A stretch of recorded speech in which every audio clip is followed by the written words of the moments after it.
Who is the biggest band of the year? Well, I guess even someone who isn't a big fan of U2 would have to admit that '87 was their year. Let's take a closer look now at the boys from Dublin.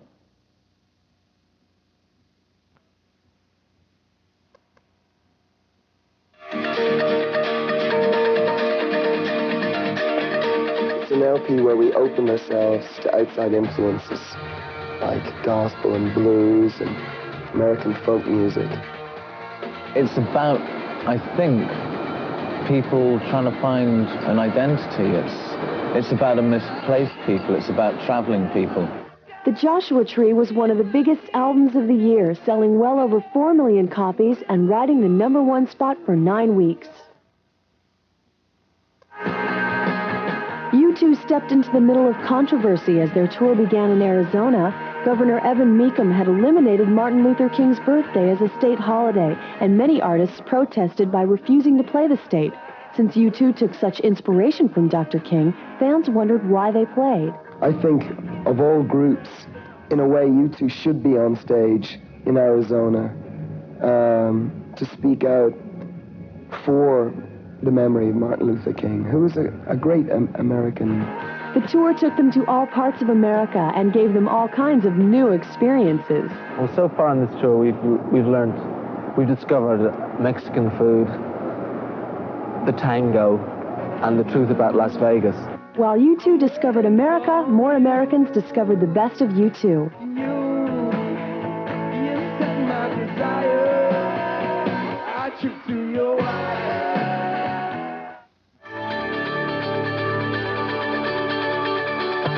The phenomenon of the group is the audience. It's how fanatical and how loyal they are.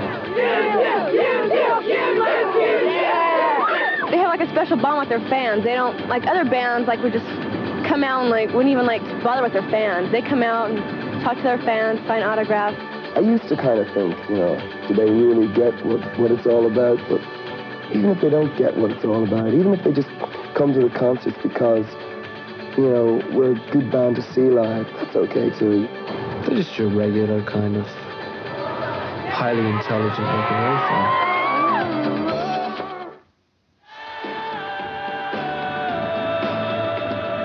If you can't get to concerts, videos are the way to see the band, and during 1987, U2 released 3 of them. But Where the Streets Have No Name is the video that will be remembered. Now, in fact, the cops won the day in Los Angeles, but we made it look like we did. And it was a fair fight, as I say, but we sort of lost in the end. The fall leg of the tour featured the band playing in outdoor stadiums as well as arenas and being captured on film for a movie to be released in 1988.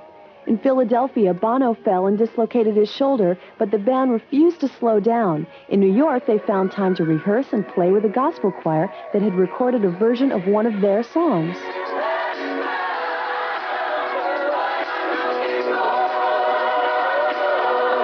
They also appeared on Robbie Robertson's comeback album and donated a track to the very special Christmas LP.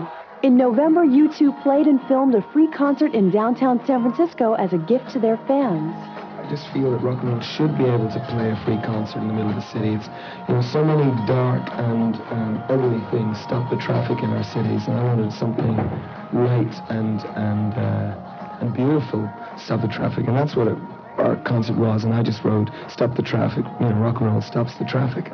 Bono did have to pay for his actions. He was charged with malicious mischief and had to pay to have the statue cleaned. It's almost,